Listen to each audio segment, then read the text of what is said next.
I found out later that the man in that car had a name, and that the name belonged to a family capable of erasing a woman like me from the world without anyone ever asking a question about it. I didn't know any of that yet.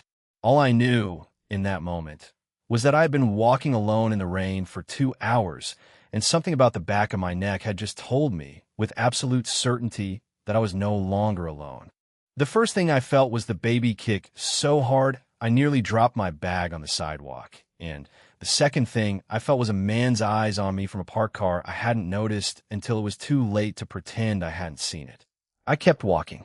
I had learned, over 3 weeks of nights like this one, that the fastest way to become a target was to look like you already knew you were one.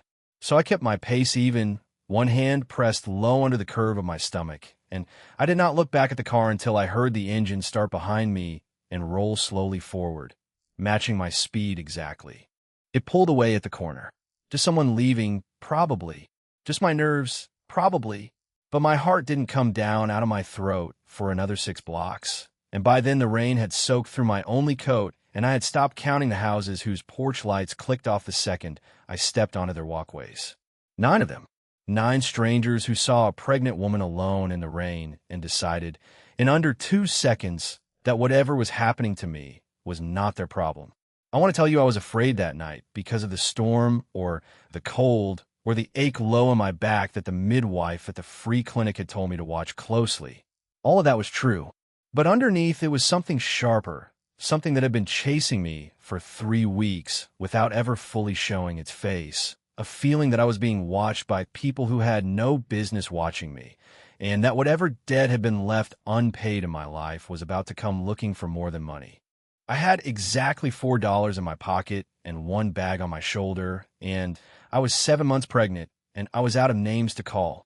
My sister's lease didn't allow guests past a week. My mother hadn't said my name out loud in 2 years. The shelter 3 blocks from the diner where I used to work had a waiting list longer than my patience, and the father of the child I was carrying had stopped answering his phone the day I told him I was keeping the baby whether he stayed or not. So when I saw the light in the upstairs window of the last house on that street, tall iron gates standing open a few careless inches like someone had forgotten to close them, I didn't think about who might live there. I thought about how much longer my knees could hold me up, and I walked toward it before I could talk myself out of it.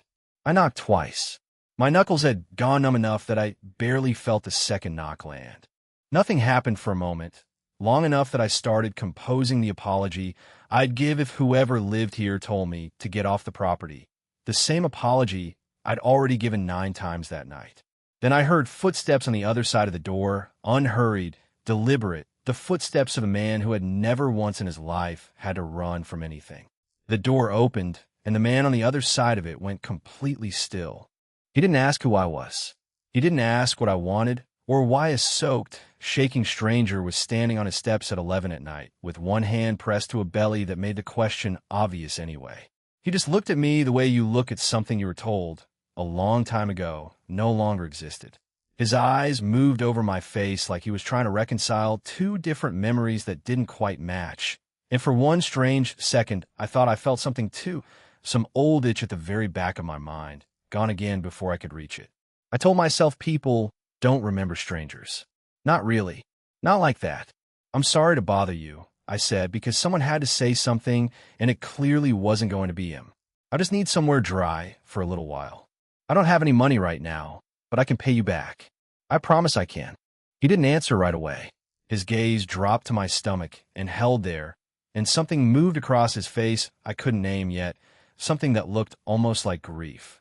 Come inside, he said finally, out of the rain. I have thought about that moment more times than I can count since. The version of me who should have hesitated, who should have asked his name before crossing a stranger's threshold at night. That version of me didn't exist that night.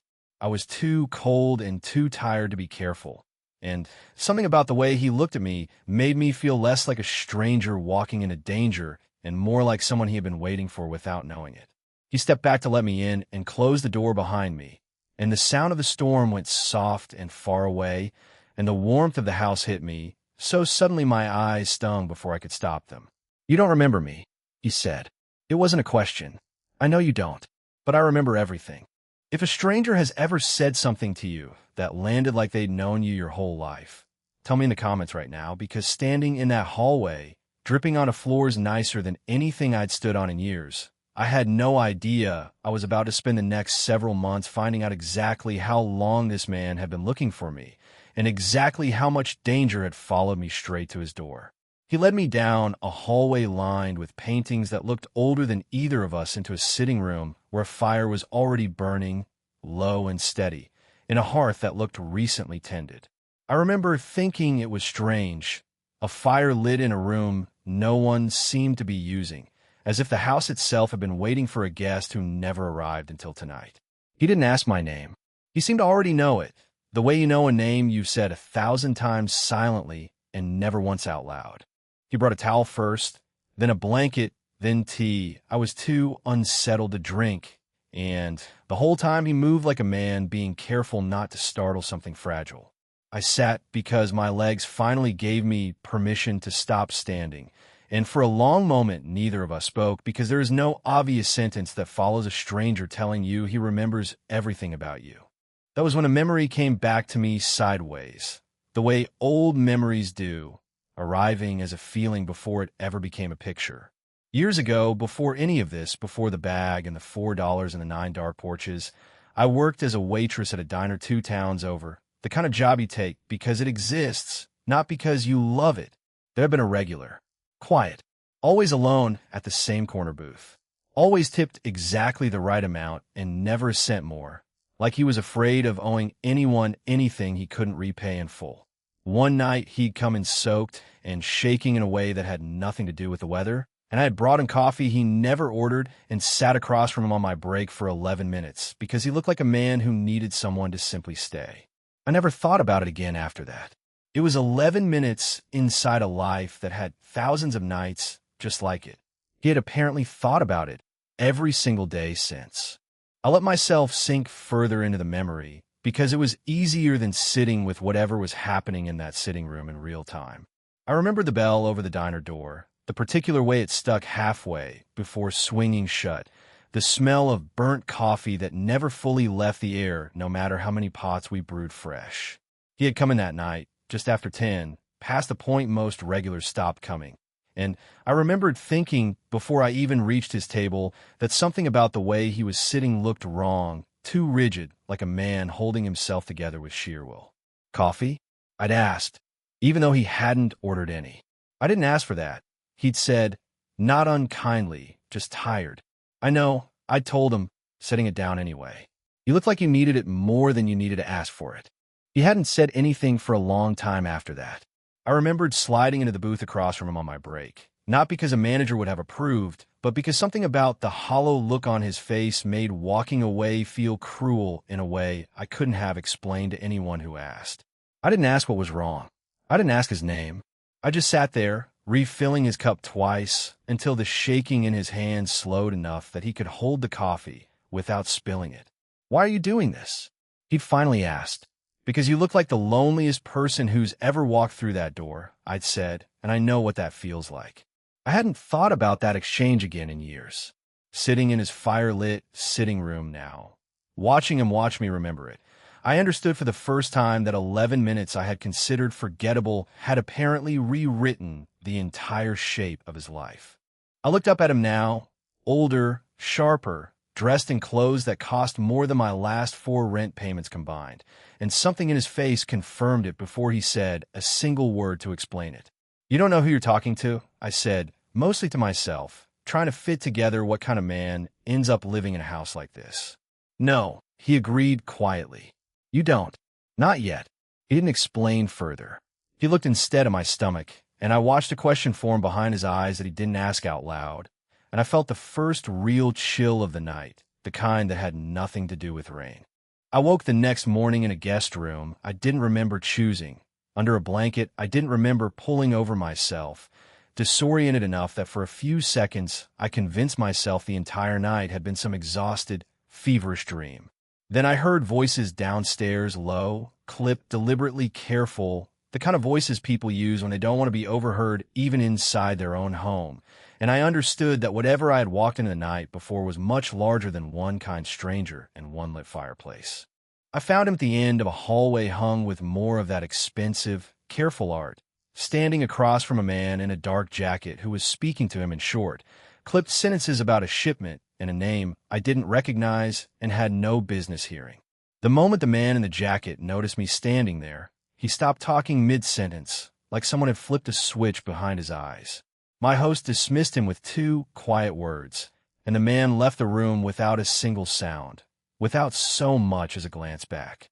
Later that same morning, once breakfast had settled into something almost normal, he showed me the rest of the house, or at least the parts of it he seemed comfortable showing a stranger he'd known for less than a day. A library that took up the entire east wing, most of the spines cracked from actual reading rather than display. A study with a desk clear of everything except a single framed photograph turned slightly away from the door, one I didn't ask about yet, sensing it belonged to a part of him I hadn't earned access to. A kitchen garden Teresa tended fiercely, herbs in careful rows, the one part of the property he told me that no amount of money had ever been allowed to touch or redesign, because Teresa had planted it herself the year she started working for his father and refused, on principle, to let anyone modernize it. "This is a lot of house for one person," I said, mostly to fill the silence. "It wasn't built for one person," he said. "I think I just forgot that until you knocked on the door. I didn't have an answer for that, so I didn't try to give him one. Nobody with nothing to hide has people who go silent that fast." "Who are you?" I asked, and this time I wasn't being polite about it. He didn't answer directly. Instead, he asked if I'd slept, if I was hungry, if the room had been warm enough, small, ordinary questions stacked carefully in front of the one I'd actually asked, the way you stack furniture in front of a door you aren't ready to open yet. I let him change the subject, mostly because I was hungry and partly because some old, careful instinct in me sensed that whatever the real answer was, I wasn't ready for it either. Over breakfast in a kitchen bigger than my last 3 apartments combined, the rest of it came pouring out of me anyway. Not because he pushed. He didn't ask a single question. I simply found myself talking the way you talk to someone who has already, silently, decided to listen no matter what comes out of your mouth. I told him about the diner closing and the job that went with it. About Marcus, the man I had trusted with my future, who told me he needed space to think about the baby and then never picked up his phone again. About my sister Rachel, who wanted to help but couldn't, not with a lease that didn't allow guests longer than a week. About my mother, who hadn't spoken my name aloud in 2 years, over an argument that had started so small neither of us could fully remember how it had grown into 2 years of silence. I didn't say Marcus's name that first morning. I didn't say much about him at all, because there wasn't much left to say that didn't still hurt going out. The argument with my mother had started, if I traced it back honestly, over something as small as a missed dinner, and had somehow calcified into 2 years of neither of us willing to be the one who called first. She thought I'd chosen a harder life than the one she tried to give me, working double shifts instead of finishing the degree she'd saved for years to help pay for, and had told her, in the worst fight of my adult life, that her version of help had always come with more conditions attached than support. Neither of us had been entirely right. Neither of us had been entirely wrong either. That's usually how the fights that last the longest work. I've come to think, not one clean villain, but 2 exhausted people who stopped being able to hear each other. Rachel had tried to bridge it more than once, caught in the middle the way younger sisters so often are, relaying messages neither of us had actually asked her to carry. She was the one who still sent me photos of our mother's garden every spring, quiet, wordless proof that the woman who raised us was still out there, still tending things, still, in her own complicated way, thinking of me, even in the silence. Damien didn't say much while I talked, which I'd come to learn was its own kind of listening, the rare kind that doesn't rush to fix or explain, just hold space for the whole of it. He listened without interrupting once, and by the time I stopped talking, his hands had gone very still on the table, the stillness of a man working hard to keep them that way. "Whoever did this to you," he said quietly, "will regret it." It wasn't a threat exactly. It was worse than a threat. It sounded like a promise, calm and certain, from a man who clearly had every means necessary to keep it.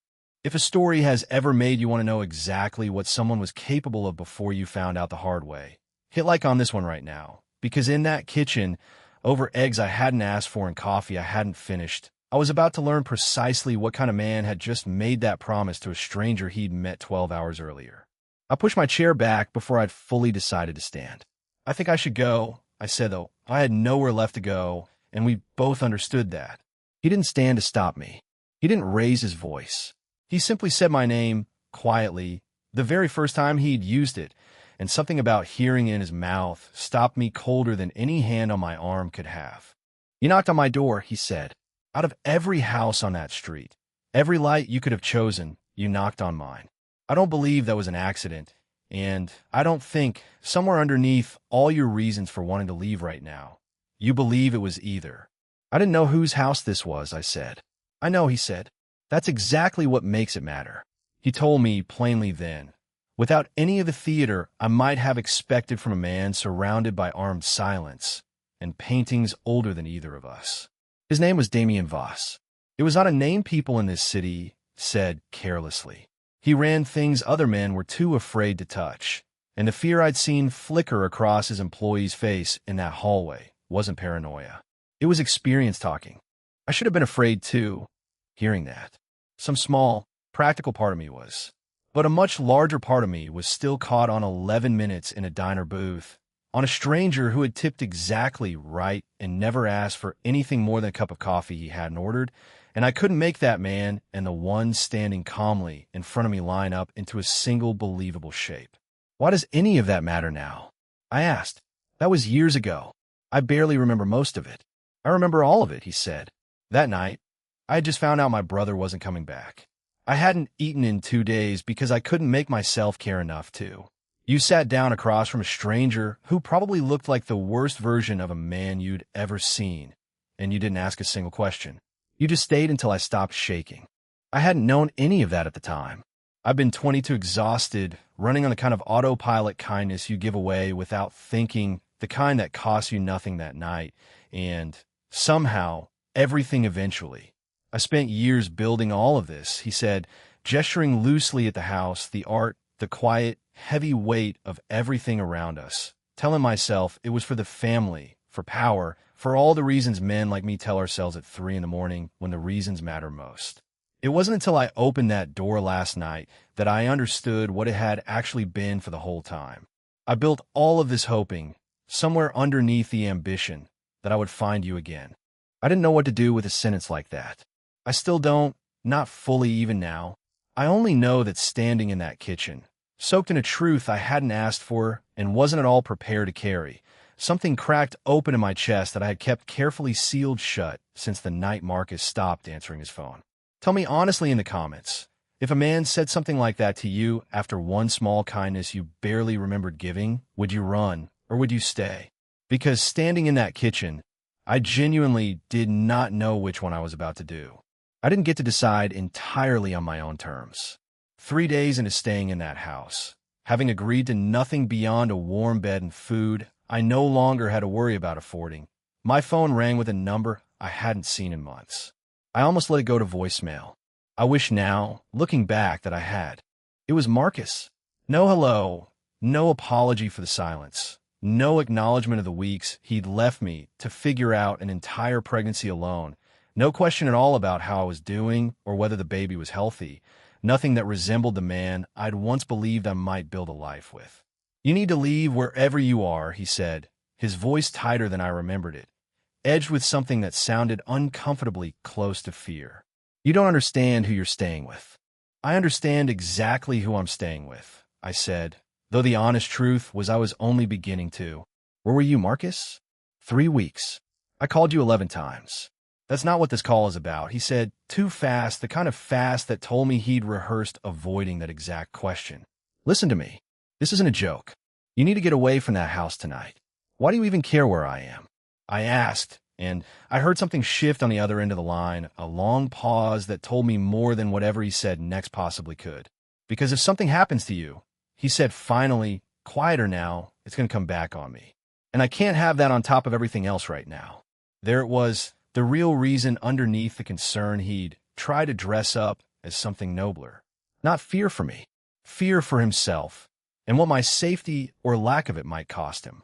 Then you understand he has enemies, Marcus said, recovering his earlier urgency. And you understand that being anywhere near him makes you one too, whether you want to be or not. I asked him what exactly he meant by that. He wouldn't say more, only that he'd made mistakes, that he owed money to people who did not accept excuses as payment, that some of those people now knew precisely where I was because of a debt that had nothing to do with me at all. Then the line went dead before I could push him further, and I stood in that marble hallway with the phone still pressed against my ear long after the call had ended, understanding for the first time that the danger circling my life hadn't started the night I knocked on Damien Voss's door. It had followed me there. When I told Damien, his face didn't change the way I expected it to. He didn't panic, didn't raise his voice, didn't reach for his phone in a hurry. He went very still, the same particular stillness I'd seen in him the first night. And then he made one phone call, short and precise, and by the time he'd finished, 2 more men had taken up positions around the property I hadn't noticed before, one near the gate, one somewhere out back I never actually saw with my own eyes, but could sense the way you sense a held breath in a quiet house. "You're not leaving," he said, when I asked whether I should go somewhere else, somewhere that wouldn't put him and his people in danger too. "Whatever debt he's run up, whatever mess he's made of his own life, it isn't going to reach you.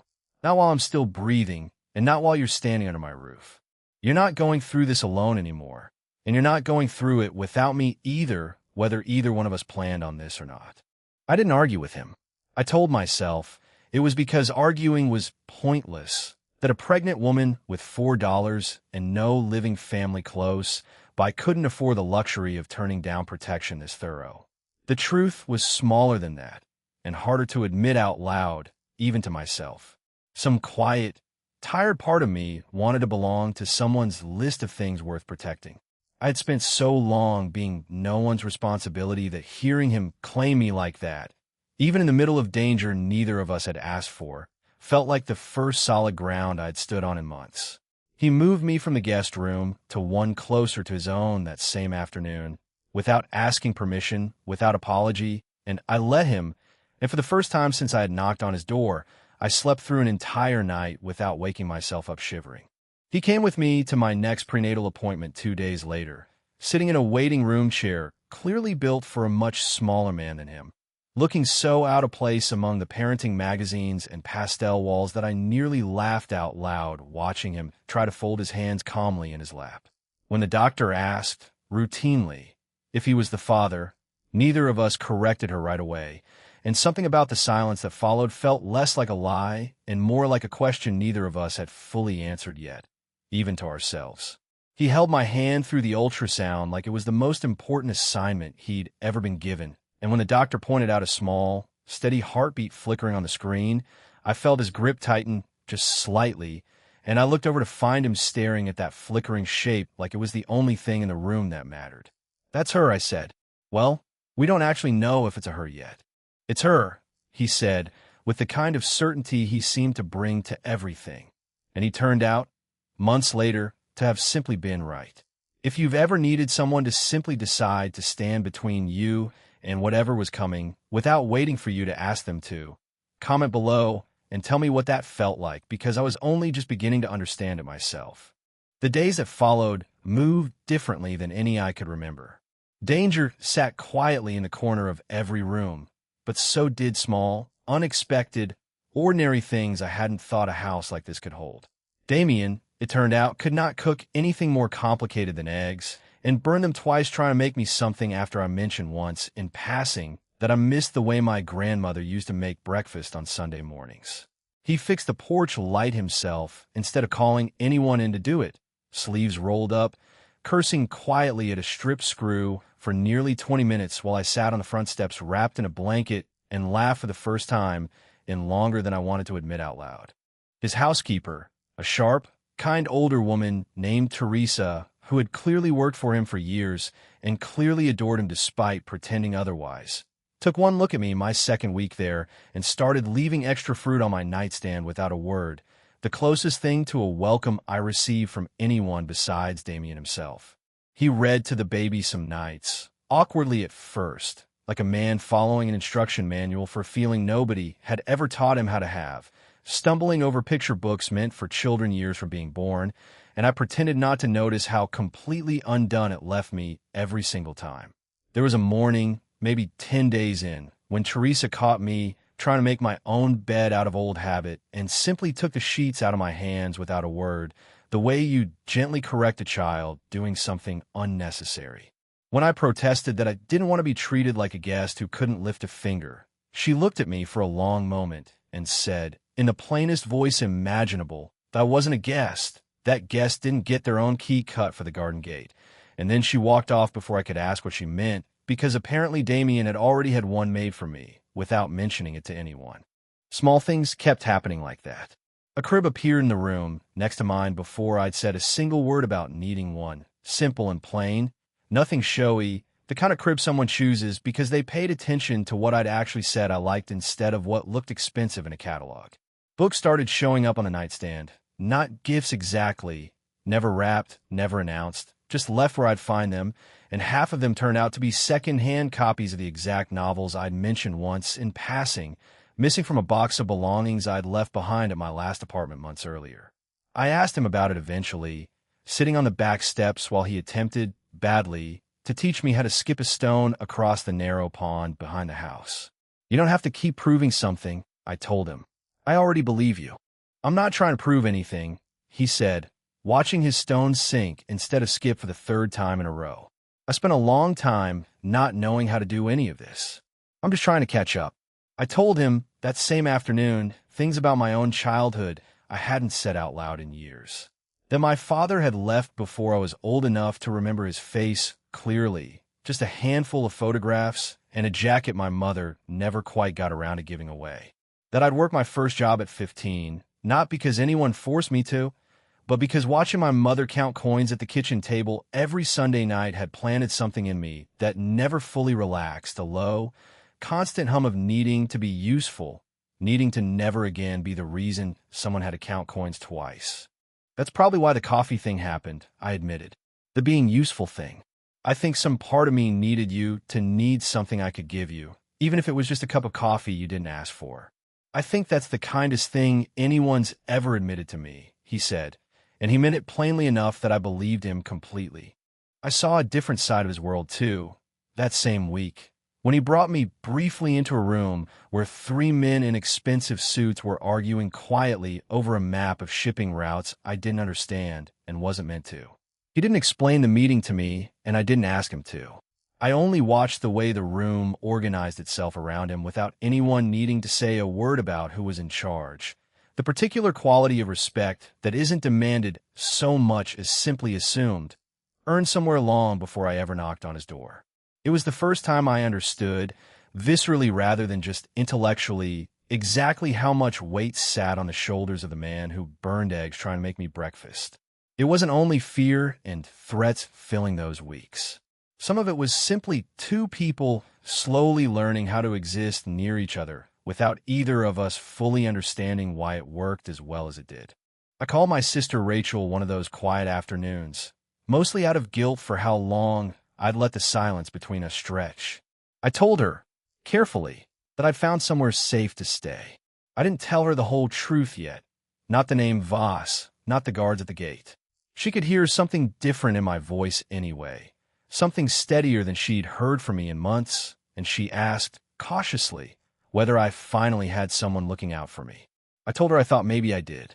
She cried a little on the phone, and so did I. And for the first time in 2 years, I let myself believe that whatever had broken between us and our mother might someday be fixable too, once the rest of my life stopped falling apart long enough to try. The threat came back on a Tuesday, quieter than I expected, which somehow made it worse. I was walking back from the mailbox at the end of the long drive. Something small and ordinary I had insisted on doing myself despite Teresa's raised eyebrow, when a car I didn't recognize slowed near the open gate.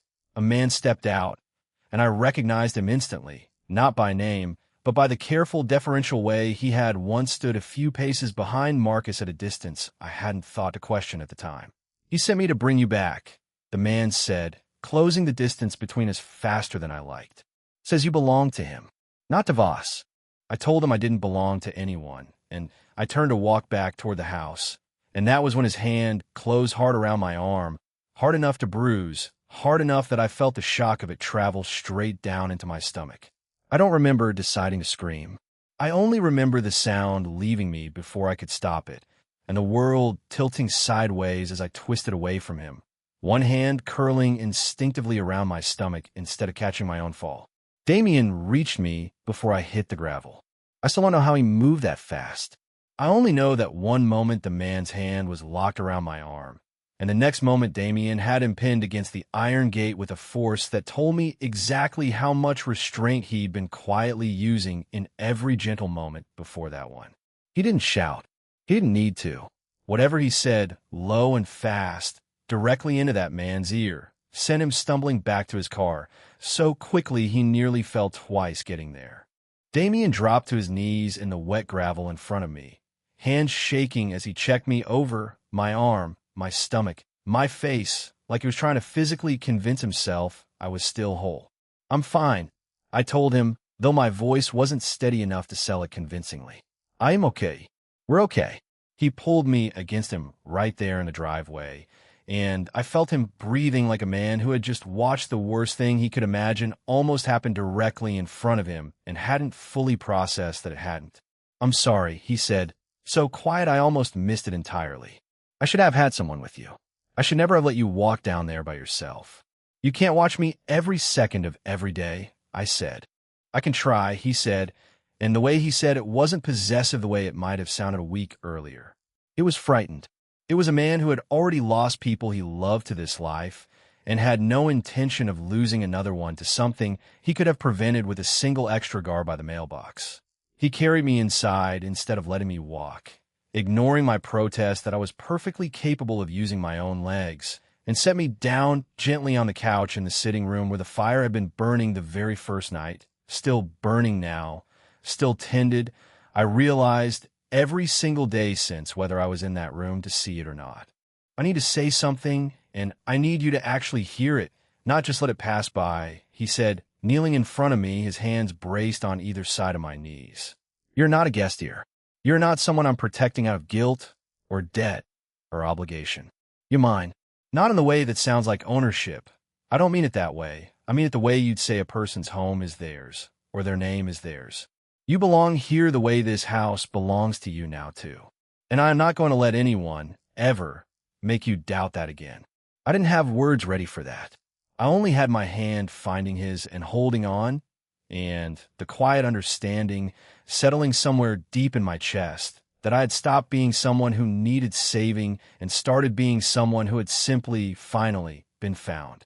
3 nights after the mailbox, I woke to the sound of glass breaking somewhere on the ground floor, not loud, almost polite about it, the kind of sound someone makes when they're trying very hard not to be heard and failing anyway. I lay frozen for a full second before instinct took over, and I was halfway to the door of the nursery in progress, some blind maternal need to put myself between the crib and whatever was downstairs, when Damien's hand closed around my arm in the dark hallway. "Stay behind me," he said, voice low and utterly without panic, already moving toward the stairs before I'd fully processed he was even in the room. I heard raised voices below, then a scuffle, short and ugly and over faster than I expected, and then silence that felt worse than the noise had. Damien didn't let me come down until Teresa herself came up to tell me it was handled, her voice steady, but her hands, I noticed, not quite as steady as her voice. A window near the study had been forced. Nothing had been taken. That was the detail that unsettled Damien more than anything else. He told me later, sitting across from me at the kitchen table at 2 in the morning with a cut along his knuckles he wouldn't let anyone look at. They hadn't come to steal anything. They had come to prove they could get in. "This isn't about money anymore," he said quietly. "This is about making a point. To me, and to whoever else is watching how I respond." "And how are you going to respond?" I asked. He didn't answer that directly, and something in the careful way he avoided answering told me more than any answer could have. That night, after the house had finally gone quiet again, he sat with me in the room that had somehow, without either of us formally deciding it, become mine, and for the first time he talked about his brother, the one he'd lost the same year I'd sat across from him at that diner. His name had been Alexei. He'd been younger, reckless in the specific way second sons in families like his tended to be, and he had died over a deal gone wrong that Damien still, years later, blamed himself for not seeing coming. He talked about how the family business had taken almost everyone he'd ever cared about. One way or another, a father dead before his time, a mother who'd left when the weight of it became too much, a brother buried before either of them turned 30, and how he had told himself for years that caring about anyone new was a mistake he could not afford to make twice. He told me about the night Alexei died in more detail than he'd ever given anyone. He admitted, including himself, there had been a meeting that was never supposed to turn violent, a deal Alexei had insisted on handling alone to prove he didn't need his older brother's protection anymore, and by the time Damien arrived it was already over. He described the drive there faster than any car should have gone. The specific color the sky had been, useless details his mind had clung to instead of the one detail that mattered. He hadn't cried in front of anyone since that night, he told me. Not once, in years. Until the morning he'd found me crying quietly over eggs I couldn't finish, and something in him had simply broken open without his permission. And then you knocked on my door, he said, 7 months pregnant, soaked through, asking a complete stranger for shelter from the rain, and I understood I'd been lying to myself the entire time I'd told myself otherwise. I never stopped being able to care about someone. I only ever stopped letting myself try, until you gave me a reason I couldn't find a way to ignore. I reached for his hand before I fully decided to. He let me hold it like it was the most fragile thing left in that enormous house. I used to think the diner was the last normal night of my life, he said quietly, running his thumb slowly over my knuckles like he was memorizing the shape of them. Before Alexei, before all of this is settled onto my shoulders permanently. I've spent years thinking of it that way.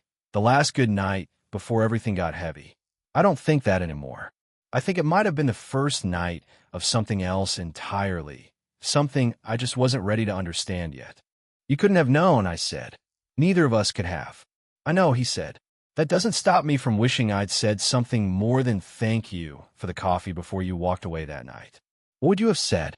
He was quiet for a long moment, studying our joined hands like the answer might be written somewhere in the lines of my palm.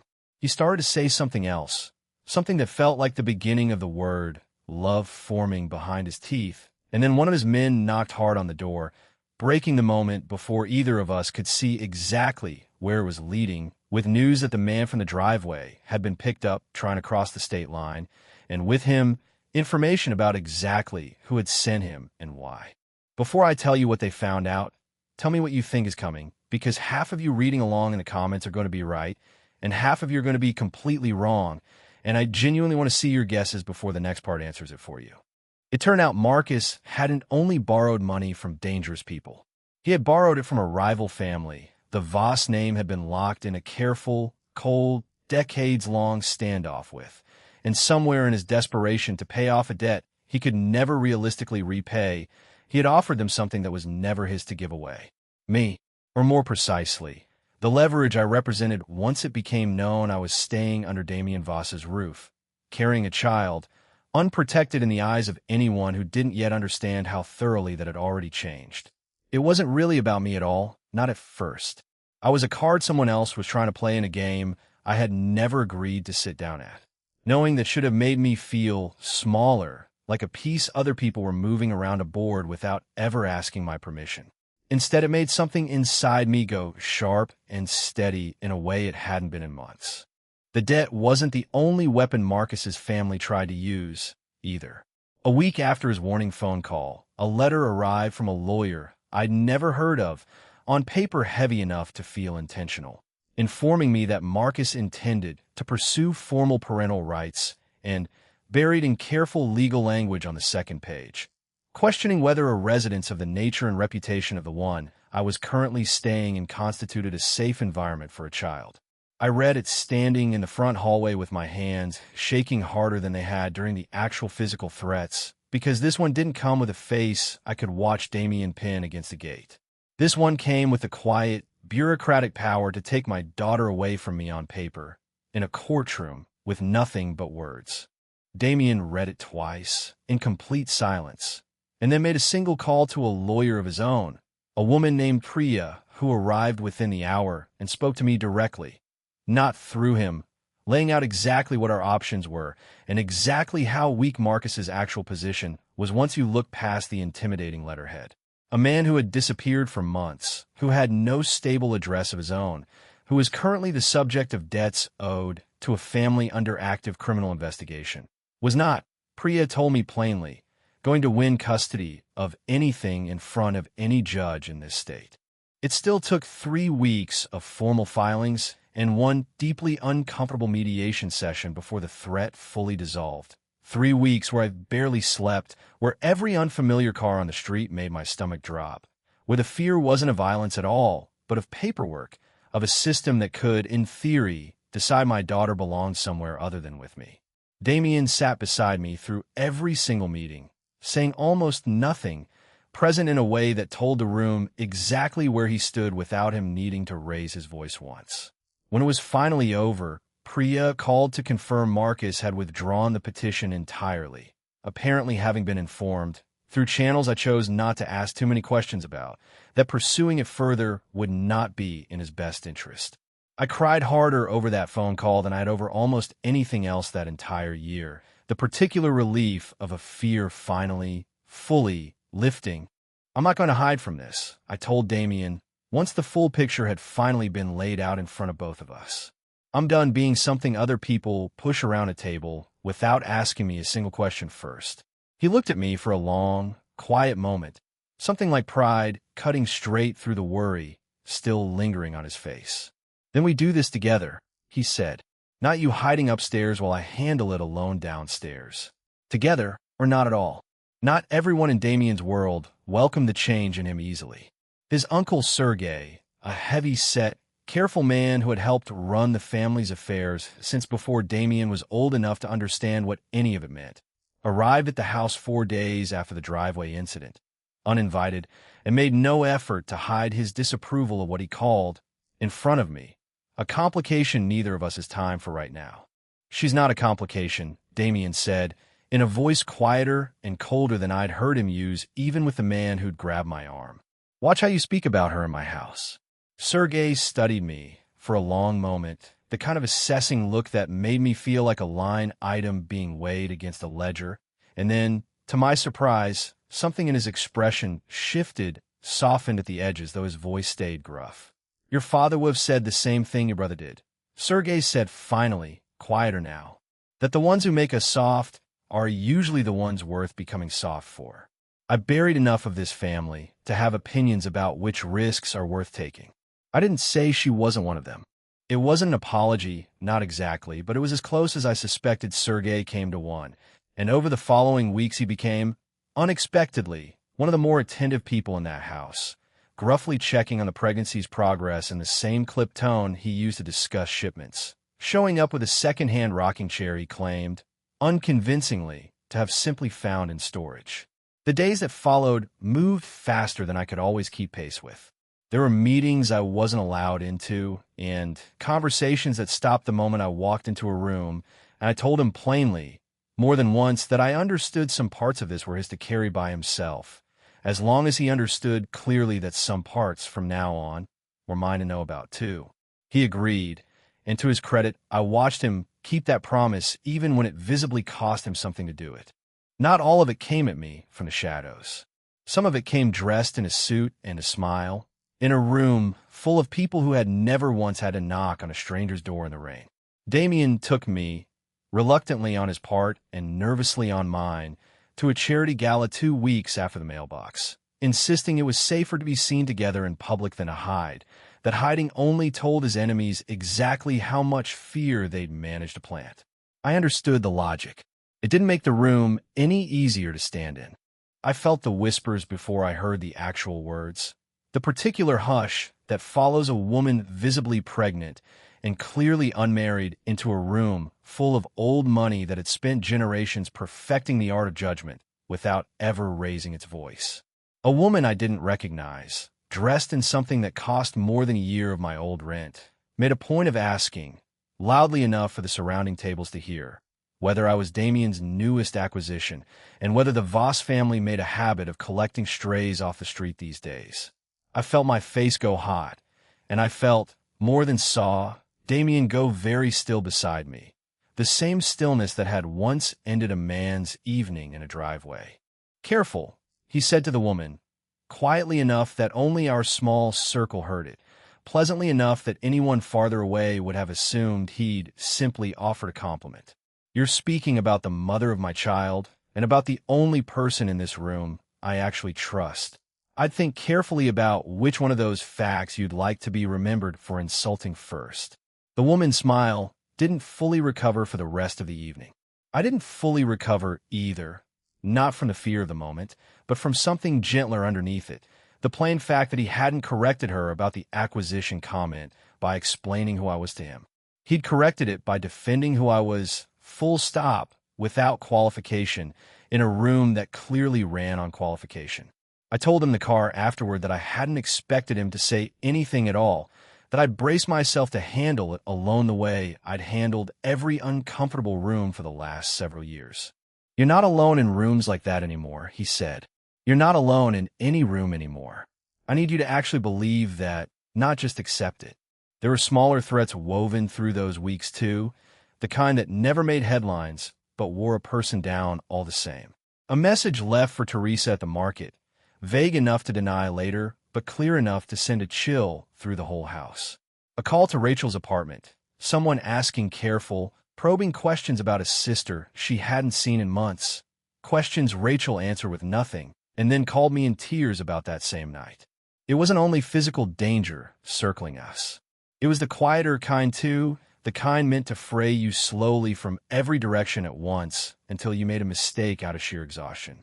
Damien doubled security around Rachel without telling her directly, arranged it so quietly she never once felt watched, only somehow a little safer than she had before, and when I found out what he'd done, I understood something about him that no amount of explaining could have taught me faster. He didn't just protect what belonged to him. He protected what mattered to the people who mattered to him, without asking for credit, without making it a transaction. I noticed in the days leading up to what turned out to be the final attempt against us, that Damien had grown quieter than usual, the particular quiet of a man doing math he didn't want to share the answer to out loud. He started keeping his phone within reach, even in shower. He started walking the perimeter himself at night, instead of leaving it entirely to his men. And twice I woke at 2 in the morning to find his side of the bed empty, and the window showing his shape moving slowly along the tree line below, checking something only he seemed able to see coming. "You know something?" I said to him one of those nights, once he'd finally come back inside, cold air still clinging to his jacket. "I suspect something," he corrected. "There's a difference, and I'd rather be wrong and careful than right and unprepared."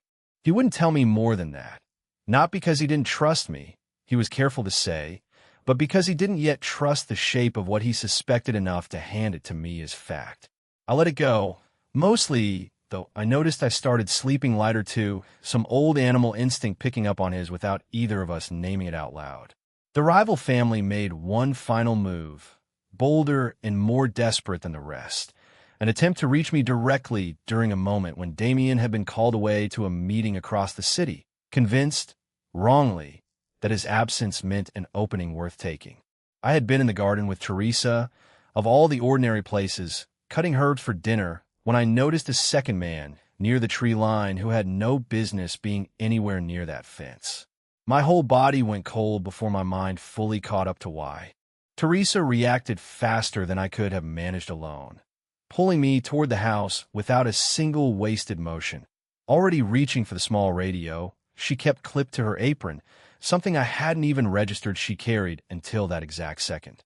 The next several minutes are still somewhat blurred in my memory, the way frightening things often are afterward, fragments instead of a clean sequence, the sound of the back door locking, Teresa's voice low and controlled on the radio, my own pulse loud enough that it nearly drowned out everything else. I won't walk you through every remaining detail of that particular night, only that it remains the most afraid I have ever been in my life, and that Damien arrived faster than any reasonable person should have been physically capable of, tearing up the drive well before his security team's estimated response time. I learned afterward that he had never actually been as far away as anyone had believed. He had suspected a move was coming for days and had been watching from a careful distance the entire time, waiting to see exactly who would be foolish enough to try, letting the trap close itself instead of forcing it early and risking the truth staying hidden. By the time it was over, the tree line was empty, the fence had a section that would need repairing by morning, and Damien was on his knees in the grass in front of me, exactly the way he had been the night of the mailbox, checking every inch of me and the baby both with hands that wouldn't fully stop shaking until Teresa physically pried them off my shoulders and told him, not unkindly, that I needed to sit down before he could finish inspecting me for injuries I didn't have. The hours after were quieter than I expected, and stranger for it.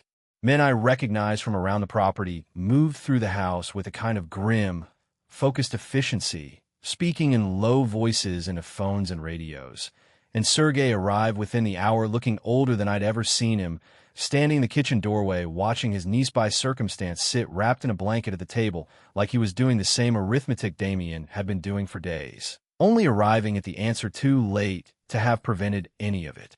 "It's finished," Damien told him quietly at some point past midnight, and something about the particular flatness in his voice told me he meant it in a way that went beyond that single night. Whatever thread was left connecting them to any legitimate business in this city, it's cut. Formally, publicly enough that no one will mistake it for anything less. I didn't ask what that meant exactly, what conversations had happened in rooms I wasn't part of, what agreements had been reached or enforced in the hours between the tree line going quiet and the sun eventually coming up. I had learned, by then, which parts of his world were mine to carry and which parts were his alone to close the door on, and I trusted, finally and completely, that he would tell me anything I truly needed to know. What I did ask, once Sergei had gone and the house had settled into something resembling stillness, was whether it was really over, whether I could stop listening for footsteps in hallways and cars slowing near the gate. "It's over," Damien said, pulling me against him on the kitchen floor where we'd somehow ended up sitting, too exhausted to move to anywhere more comfortable. "I promise you it's over. You're safe. She's safe. That's the only math that's ever mattered to me in any of this." I believed him. For the first time since I'd knocked on his door, soaked and desperate, I let myself believe, completely, that the danger chapter of this story had finally closed. What happened to the men who came for me that night is not something I need to walk you through in detail here. I will only tell you that the rival family made no further attempts after that. Marcus, I learned much later, came to the house once more, on his own, a week after everything had settled. Teresa told me about it afterward, since I hadn't been home that afternoon, out with Rachel picking up things for the nursery. She said he looked smaller than she remembered, standing at the gate asking to see Damien, and that Damien had gone out to speak with him alone, no guards, no theater, just the two of them standing in the driveway for almost 20 minutes. I never asked Damien exactly what was said. He offered, once, to tell me if I wanted to know, and I found, somewhat to my own surprise, that I didn't. Whatever debt Marcus owed the world, financial or otherwise, wasn't mine to collect or forgive on his behalf anymore. Whatever passed between the two of them that afternoon, Marcus never contacted either of us again. And the last I heard, secondhand, through someone who'd known him years ago, he had left the city entirely and started over somewhere far enough away that our paths were never likely to cross again. I have made my peace with never fully knowing which part of that ending was his choice and which part was simply consequence catching up to him at last. If tonight's story is the kind that makes you want to know exactly what happens after the danger finally stops, subscribe right now, because the calm that came after turned out to be its own kind of story, one I still think about more often than I ever think about the danger itself. The house went quiet again, the real kind of quiet, not the hell-breath quiet we had been living inside for weeks. I remember the first morning I woke up and realized I hadn't spent the first 30 seconds listening for footsteps in the hallway before opening my eyes. It felt like setting down something heavy I hadn't fully noticed I was still carrying. Damien changed too, in small ways I don't think he noticed in himself. He stopped taking calls at the dinner table entirely. No exceptions, Not even for numbers Teresa said he'd normally answer without hesitation. He started asking me questions that had nothing to do with danger or debt or protection. What I wanted to name the baby, what kind of mother I hoped to become, whether I still remember how to make my grandmother's Sunday breakfast, even if he never once managed to get the eggs quite right no matter how many times he tried. I watched a man who had spent his entire adult life being feared slowly, carefully, let himself be known instead, and I understood that was its own particular kind of danger for him, the kind that had nothing at all to do with rival families or old debts. He drove me to see my mother, unannounced, on a Sunday I hadn't planned for. Sitting quietly in the car outside for the entire hour, I spent inside working through 2 years of silence with a woman who cried the moment she opened her door and saw how far along I was. He never asked what happened inside that house. He simply drove me home again afterward and let me cry the whole way without saying a single unnecessary word. And that, more than any of the danger, more than any possessive declaration, was the moment I understood exactly what kind of man he actually was underneath the reputation the whole city had built around him. The baby came 3 weeks early on a night with rain again, though this time the rain sounded different against the windows, less like a threat circling closer and more like ordinary background noise to something good finally happening after everything that had come before it. Damien was there for every single second of it, useless and terrified in the sweetest possible way, holding my hand so tightly I had to remind him twice that I needed it back to actually do anything useful with it. When they finally placed my daughter in my arms, I looked up and found him crying without any attempt to hide it. This man who had once stared down armed strangers in a driveway, without so much as blinking, completely undone by 8 pounds of brand new person. I know what I want to name her, I told him once the room had gone quiet again around us. Something that means beginning again. I think that fits both of us better than anything else could. He didn't say anything for a long moment. He just leaned down and pressed his forehead gently to mine, careful of the baby between us, and finally said the words I'd been half waiting for since that interrupted night in my old room. "I love you," he said. "I think I loved you the moment you sat across from me in that diner and simply stayed, and I have spent every single year since trying to become a man worth you finding again." I told him I loved him too, and I meant it more completely than I had meant almost anything in my entire life. And outside the window the rain kept falling, gentler now, the very same rain that had once soaked straight through my only coat on a night I had nowhere left to go and no one left to call. The first weeks home were their own kind of chaos, ordinary in a way I had never once expected to feel grateful for.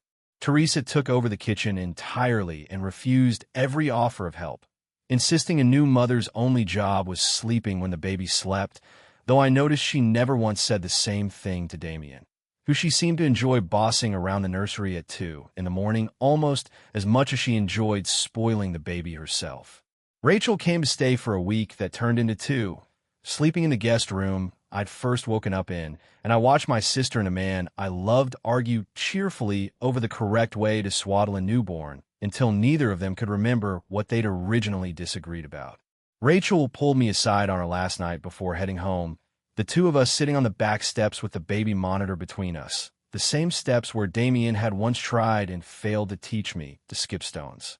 "I was scared for you, you know," she said, watching the pond catch the last of the porch light, "when you called and told me you'd found somewhere safe to stay."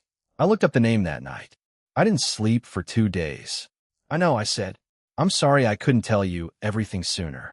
"You don't have to apologize," she said. "I just want to make sure you know I see it now. What I couldn't see over the phone. The way he looks at you. The way he looks at her." She nodded toward the monitor, toward the small, steady sound of our daughter breathing upstairs.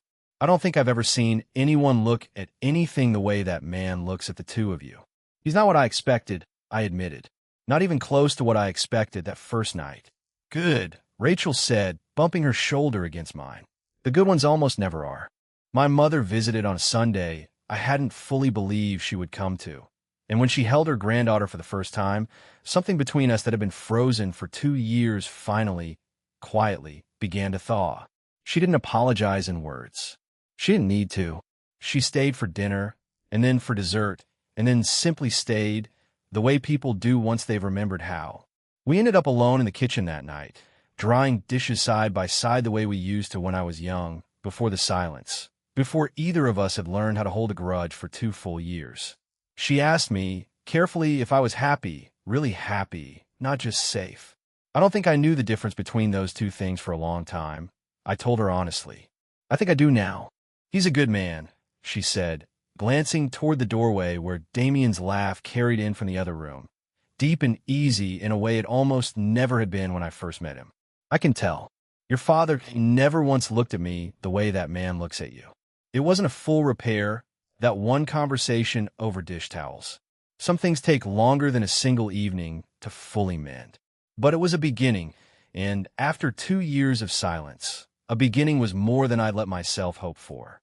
Damien struggled more than he let anyone see in those early weeks, terrified in a way that had nothing to do with rival families or old debts, and everything to do with something smaller and infinitely fiercer. The particular fear of a man who has spent his whole life being feared, suddenly discovering he was capable of being afraid of something as small as a fever that turned out to be nothing at all. I found him standing over the crib at 4 in the morning more than once, simply watching her breathe, and I never once told him I'd seen it, because some things a person needs to be allowed to do in private, even when you're standing right there in the doorway. One of those nights, unable to sleep myself, I finally slipped into the nursery instead of pretending I hadn't noticed the side of the bed was empty again. You're allowed to sleep, I whispered, coming to stand beside him at the crib. She's not going anywhere. I know that, he said, not taking his eyes off her.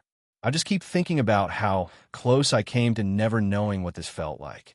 If you'd knocked on a different door. If I'd been gone that night instead of home. But you weren't, I said, and I didn't. No, he agreed, finally looking at me instead of her, something raw and unguarded in his face that the rest of the world would never once be allowed to see. You didn't.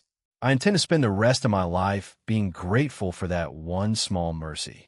We threw a small party for her first birthday in the garden where I once feared for both our lives, string lights instead of tree-lined shadows, Rachel arguing cheerfully with Teresa over cake flavors, my mother holding her granddaughter on one hip while she supervised the whole affair like she'd never missed a single Sunday of the last 2 years. Damien stood near the grill he still hadn't mastered, badly overcooking something he insisted was fine, and I watched him laugh at something Rachel said, in a way I don't think the old version of him, the one who tipped exactly right and never asked for more, would have recognized in himself. Someone asked me that afternoon, lightly, the way people ask things at parties without expecting a real answer, how Damien and I had actually met. I looked at him across the garden, our daughter reaching for the string lights with both hands, and I told the truth, the simple version of it anyway.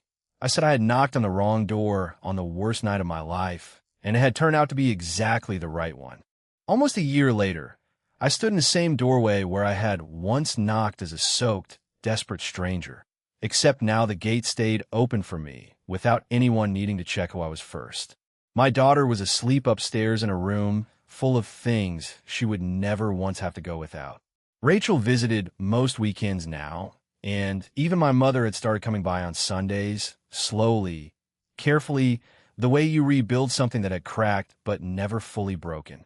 Damien stood beside me in that doorway, one arm around my shoulders, watching the same quiet street I had once walked down, soaked and desperate and certain, in every possible way, that I had nowhere left to turn. Do you ever think about it? I asked him. That first night. Every single day, he said.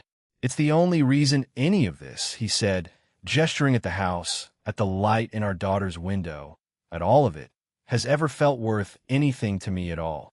I thought about the 9 porch lights that had clicked off before I ever reached this. I thought about how easily this could have gone an entirely different way, how many other doors I might have knocked on instead, how an entire life had somehow been built out of one small, unremembered kindness I'd given away without expecting a single thing back, and one door that had opened instead of staying shut against the rain.